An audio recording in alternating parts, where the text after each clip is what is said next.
Berada di lokasi yang cukup strategis, nyatanya tak mampu menghilangkan kesan mistis pada villa unik dengan dominasi interior kayu yang ada di wilayah Bogor ini. Ketika masih aktif, sosok astral diyakini kerap mengusik ketenangan dan kenyamanan para pengunjung baik di dalam maupun di luar bangunan villa. Pernah disewain cuman nggak lama karena katanya banyak gangguan-gangguan.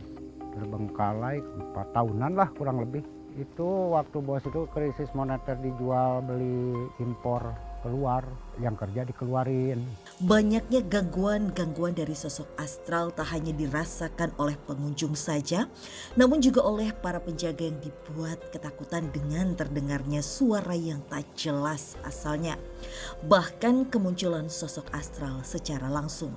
Di sini tuh ada sosok anak kecil juga yang sering gangguan tuh ibaratnya kayak lari-lari di atas. Gangguan tak hanya membuat kenyamanan para pengunjung terusik. Mereka bahkan tak segan meninggalkan villa pada malam hari karena pernah mengalami peristiwa mistis di mana kesurupan menimpa beberapa pengunjung. Di sini tuh emang sering kesurupan juga banyak. Tuh kerabatnya bos sama saudara-saudara yang lain tuh sering banget di sini. Pada penelusuran malam ini, mampukah kami menguak sosok yang sengaja mengusik serta mengganggu kedamaian villa hingga menyebabkan villa dibiarkan terbengkalai oleh pemilik? Serta mampukah kami mengungkap kisah mistis dan cerita mitos yang beredar tentang keangkeran villa yang ada di antara cerita para warga sekitar?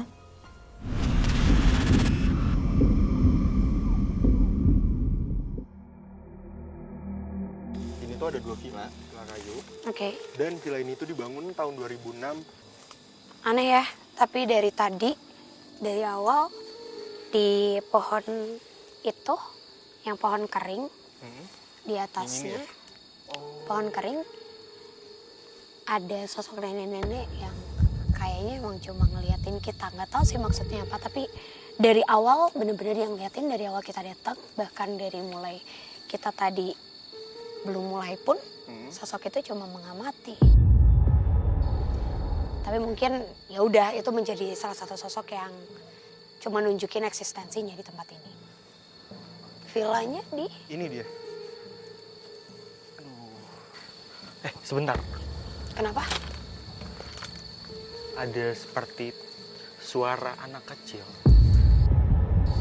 Riuh seperti mereka sedang bermain. Berarti banyak. Banyak. Kamu dengar? Aku dengar pas di perjalanan kita kayak langkah kaki yang banyak, itu aku dengar. Mereka seperti ketawa cekakakan, bermain dan... Ini... Ya, Bentar. sebentar. Ini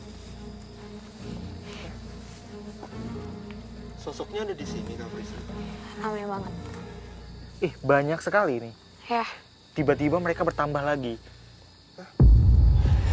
Mereka itu berusia sekitar ada yang 5 tahun sampai 8 tahun. Oke. Tapi pelan-pelan Kak Rudi. Ini ada satu di sini, perempuan. Halo, siapa kamu? Ini samping saya ada anak perempuan. Dia tingginya segini. Kalau anak manusia, dia ini sekitar Kenapa, Kak? 6 tahun. Kamu nggak apa-apa, Prisly? nggak aman insya Allah. Ada anak kecil. Kira-kira kalau anak manusia itu umurnya 6 tahun. Dia malu-malu. Dia seperti melihat kita seperti ini. Kalau yang nyewa sih pernah bilang katanya waktu nyewa di sini tuh suka ada anak kecil kayak rame gitu, suka main, tapi pas dilihat gitu nggak ada kayak gitu. Tapi itu bener banget sih Fasya, karena bahkan di antara makhluk yang dari tadi diceritain sama Kak Rudi pun ada sosok anak kecil yang saat ini sedang duduk di batu dan seperti menggoyangkan kakinya. Jadi aktivitas mereka tuh banyak. Mereka senang seperti tetap bermain di area ini. Oke, tapi bisa diajak komunikasi nggak Kak Rudi salah satunya? Mungkin boleh ditanya apakah sosok ini juga sosok yang mengganggu di villa ini dan... Kenapa Kak Rudi? Boleh ngomong sebentar? Samping saya ada anak laki-laki. Dia pakai singlet berwarna putih. Rambutnya cepak. Dia ketawa dengan ingus di hidungnya. Dari tertawanya dia, sorot matanya dia ini jahil. Tadi aja dia itu kayak yang pingin ngerjain saya, entah apa yang dia akan lakukan. Tapi kayaknya ini salah satu yang suka ngejailin penghuni villa ini. Dia mengganggu dengan cara nyalain air keran, kemudian dia terdengar suara lari-lari, suara aktivitas yang bikin orang awam tuh pasti bergidik. Dan dia bilang kadang dia masuk ke dalam mimpi orang di sini dan menjadikan mimpi itu mimpi buruk. Mimpi buruk maksudnya seperti apa Kak Rudi? Rep-repan. Aku nggak tahu, tapi makin lama seperti banyaknya anak kecil yang terus berlarian ke arah sini dan terus-terusan mencoba memberikan gambaran bahwa memang area ini adalah area bermainnya. Tapi coba deh kita masuk. Mungkin ada pintu masuk ya, karena aku bener-bener penasaran sama tempat di dalam ini. Melihat banyaknya sosok astral yang mengintip dari pintu membuat rasa penasaran Frisly semakin kuat untuk melanjutkan penelusuran masuk ke dalam rumah. Assalamualaikum. Apa yang pertama kali Kak Rudi dan Kak Frisly rasakan atau mungkin ada sosok yang kalian lihat?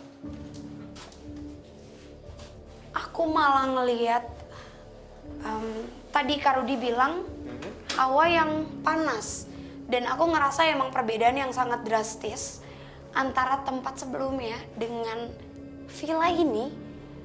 Justru aku malah dapat gambaran banyaknya orang yang seperti mengumpul lalu mereka masuk ke dalam rumah gubuk kayu, dan memang untuk bagian jendelanya itu seperti diteralis yang seperti ini, bener-bener dikunci. Jadi nggak bisa kita buka dari dalam, dan akses dari luar pun tidak mungkin bisa menjebol ke dalam. Tapi ini jelas banget Kak, kalau aku ditarik mundur ke cerita di zaman kita masih dijajah. Karena banyaknya orang pribumi yang memakai pakaian compang-camping yang lari kayak bener-bener lari, dan mereka mengumpat. Aku dapat gambaran kalau tempat ini, tanah ini adalah bagian tempat persembunyian bagi orang-orang pribumi di zaman dulunya.